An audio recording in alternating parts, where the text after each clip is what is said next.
Hey guys, Furum here, and today I'm going to be testing the Porsche 911 Targa 4S in multiplayer in Asphalt 9 at Golden Max. Now you may be wondering, why am I testing this car of all cars? Well, I'll get to that in a second, but first please consider subscribing if you haven't already, and be sure to check out my Furum Clips channel as well as my Purple Team Discord. The links to those will be in the description, and I hope you enjoy these races. So, the reason why I wanted to make a video about this car was because, well, I've never made a video about my own Targa before, and the only video I have of it on my channel is one by somebody else at 2 stars. And there's kind of a funny story behind this. So when I was making my Auckland video, I had to use this car for one of the races in career. And by the way, I will be testing this car in Auckland later in this video too. I happened to find it in multiplayer for the first time, so I thought I'd share that race because it was a pretty good race too. But anyway, in that video, I said that I had no idea how I had this car golden, because I don't remember ever starring it up or anything like that. I remember unlocking this car 1 star or something, but then somebody told me, I think it was either in my next stream or in the comments in that video,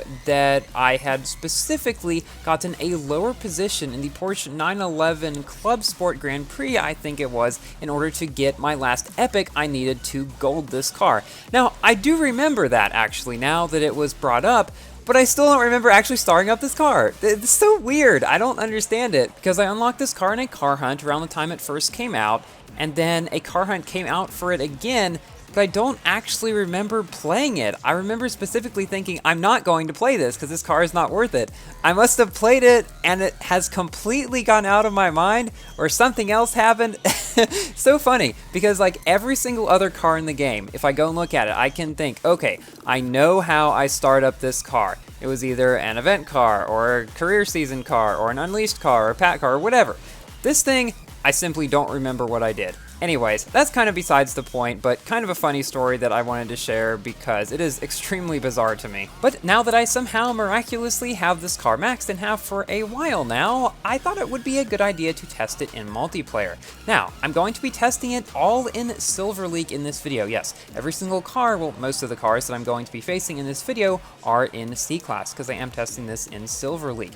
And I was actually able to reach Gold League in this car. And so that is my journey throughout this video, using this car to beat up on a bunch of C-Class cars and get up to Gold League, which I wasn't exactly sure if it was going to be possible, but the thing is, if you finish the season in Platinum or Legend League or whatever, you really only get 1 or 2 races maybe in Bronze League, where you have only D-Class cars, before you get upgraded to Silver League, because you don't start all the way down at 1000 if you finish at a high enough league, I'm pretty sure, or at least I don't. Typically in my very first race, I'll go up to Silver League. And that happened here. The first race was really boring. I mean, there were a bunch of E-tenses and stuff, and yeah, I didn't really have much competition there.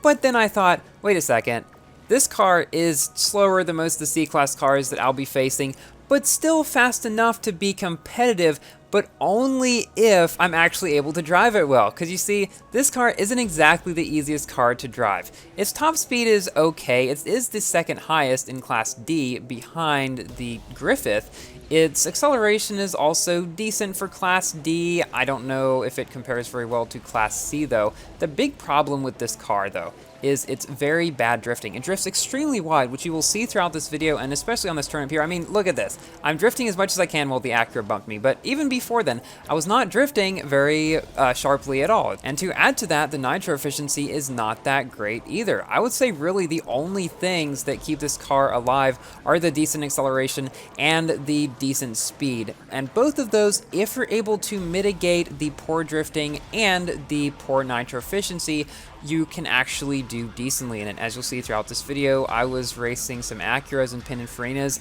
and of course, it was not easy, but I was able to keep pretty well up to them, and at this point, I actually managed to pass this Acura by getting Shockwave on that jump. I had to be very careful with the nitro management on this car, simply because it runs out so fast, but I was able to pass the Acura and come in first place. Now, I had 2 races in this Osaka track, one of which you will see now, one of which will be the final race in the video, and sandwiched between those is an Auckland race, so that's a rundown of the rest of the races in the video. But this one right here is kind of a precursor to the final one, which is by far a race with one of the craziest outcomes that I have played recently, especially in a lower class car, because I mean, most of the races that you play in Silver League aren't that interesting. And so I'm very happy that I got some good ones to share with you guys. I know I mostly nowadays do videos with the higher ranked cars in the game, like the Kings and stuff, but I do think it's always fun occasionally to have sort of an underdog battle, because I know a lot of people have told me that they like those too, and oftentimes even better, and I enjoy them too. And I think one of the reasons why some of my videos with lower ranked cars actually have gotten a good number of views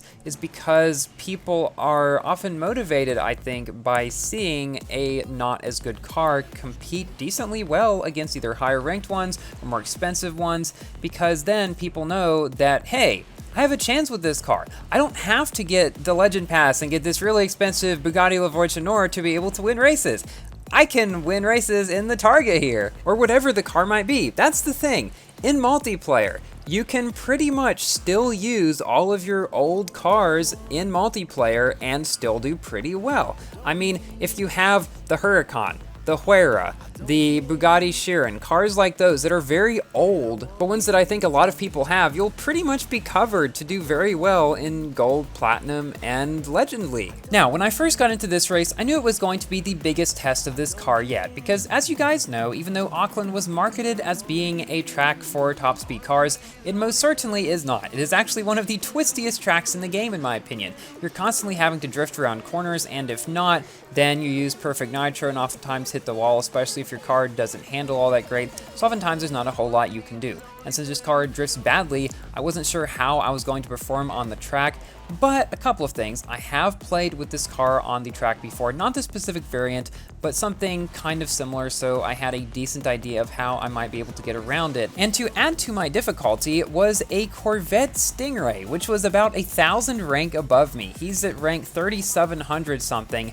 and I am way down here in like a 2,589 rank car, which is well over 1,000 below. But I was able to pull through, beat that Stingray, and now I was on to this race right here, which, as you can see, is the same Osaka variant as earlier. But this time, I was up against some more competitive cars. We had a Shelby GR1, a Viper ACR, and an Ortega Scalo Super Elytra. Now, you may or may not be surprised at this, but the Dodge Viper actually ended up being my main competition throughout the race. I was again able to get ahead of the cars over that one section back there that a lot of people don't seem to know, that you have to shockwave over if you want to keep the majority of your speed, and the shockwave has to last until you get off the other side, especially with a car like the Furai. Man, if you drive the Furai on this track, you better have shockwave over that part, otherwise you're losing all your speed instantly. And I knew I had to get first in this race if I wanted to get to the Gold League in this race, because I had 11 rating to go, and if I came in second, I'd maybe go up like 5 or something, but definitely not the 11 like I needed. So I was pretty sure at this point that I was going to be able to get first pretty easily. The other people were pretty far back, but as we will soon see, that was not going to stay the case, as with these turns coming up. For a quick general review of this car, it is not one of the very best D-Class cars, however, it has good speed for its class, pretty good acceleration, but bad drifting and poor nitro. I thought it was all over for me here, but then I decided to 360 to get nitro, and actually passed them at the last second to come in first and get to Gold League. So guys, thank you all so much for watching. Please like the video if you have enjoyed, and consider subscribing for more Asphalt and other games content, and I will see you in my next video. Goodbye!